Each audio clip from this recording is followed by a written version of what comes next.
la ruche, nous montions vers les solitudes, quand, non loin de la plaine encore, s'offre nous un chêne aux flancs rudes, d'où le miel suinte en perles d'or. À mi-coteau, dans une haie, il se dresse au soleil levant. La ruche est sûre, vaste et gaie, à l'abri du froid et du vent. Le sein des vives ouvrières bourdonne autour du noir logis. On dirait un bruit de prière dans les buissons de fleurs rougies.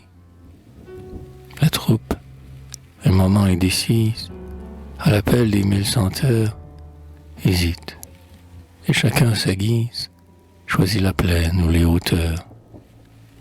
Là-bas, vole aux vignes prochaines, dans ces petits enclos charmants, vers ces longs prés bordés de chênes, vers les bleuets, dans les froment. Ou là, parmi les genièvres, les sorbiers, les pins résineux, vers les cytises aimées des chèvres, vers ces grands rochers lumineux. La place exprès semble choisie. On a 2 mondes à la fois, pour promener sa fantaisie. On a les hameaux ou les bois. On y peut, à pleine corbeille, aux fleurs, aux fruits les plus divers, vieux poètes et jeunes abeilles, cueillir au son miel ou sévère.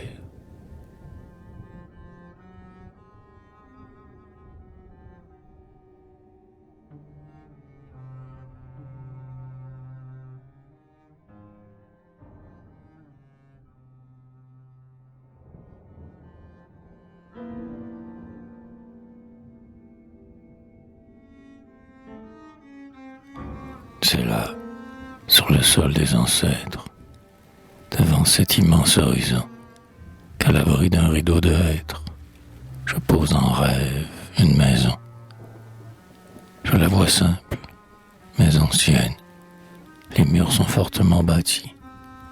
Je rêve enfin que la mienne, pour être vous, mes chers petits. Pour vous garder, loin de la ville, ce foyer plein de souvenirs, ce nid, ce port, ce vieil asile, où l'on veut toujours revenir.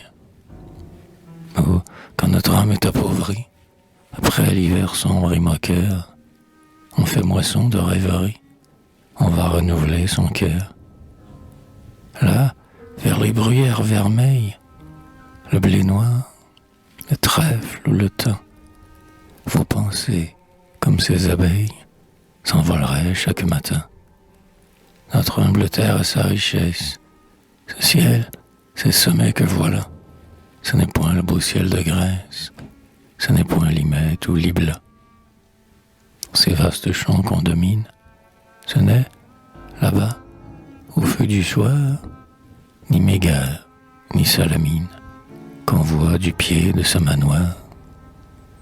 Au bout d'une plaine jaunie, le soleil rougit, par instant, non l'azur des mers d'Ionie, mais l'eau grise de nos étangs.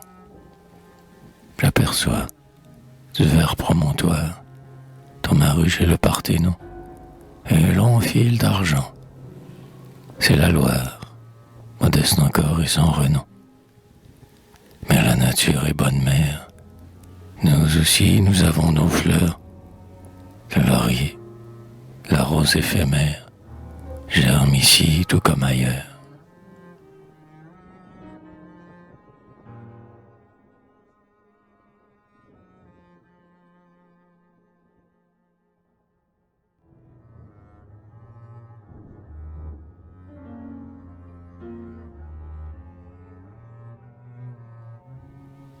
Vous, les abeilles vagabondes, avant de peupler ce jardin, combien avez-vous vu de monde en venant chez nous de l'Éden?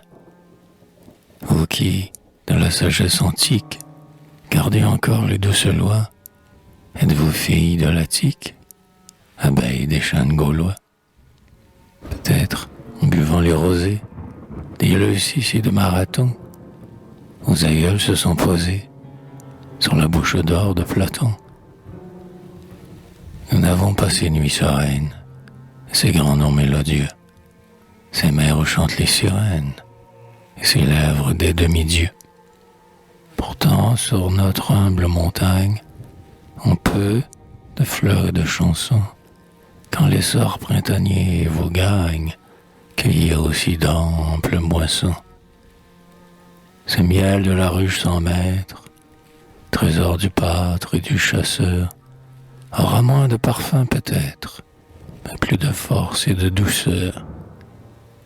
Volez donc, chastes ouvrières, vierges qui travaillez si bien, autant nous vaudront ces bruyères qu'un laurier rose athénien.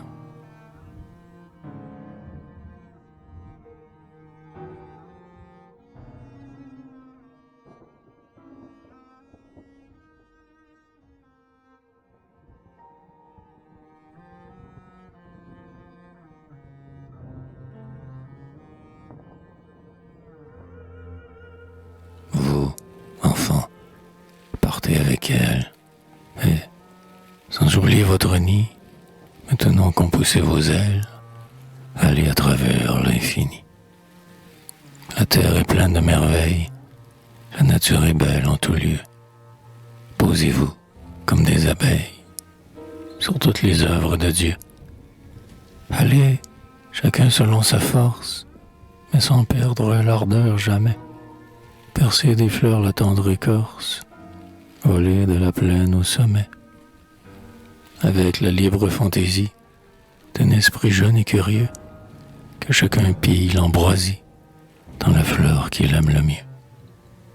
Sur les pêchers de nos collines, au bord des étangs, sur les joncs, sur la ronce autour des ruines et sur la lierre des donjons, au moindre calice à les boire, au moindre ruisseau, s'il est pur, dans le grand fleuve de l'histoire, dans l'urne du poète obscur.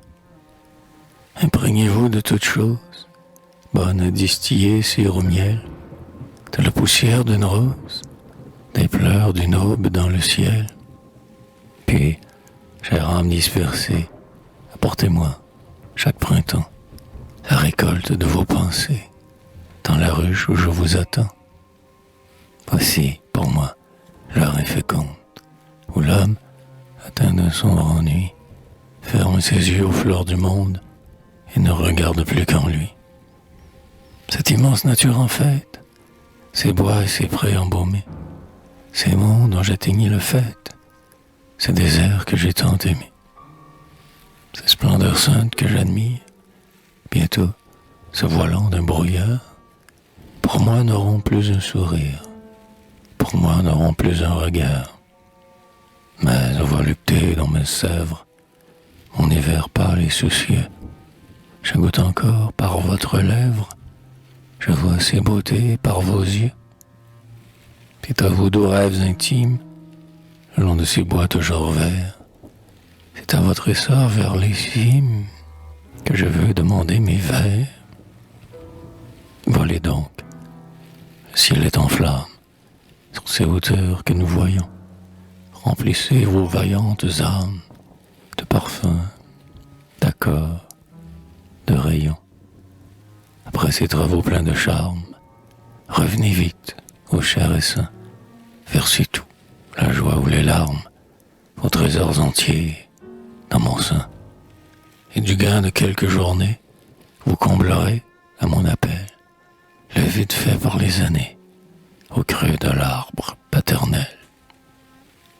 Revenez, la nuit est prochaine, jeunes abeilles, mes amours, et par les fentes du vieux chêne, un miel pur coulera toujours.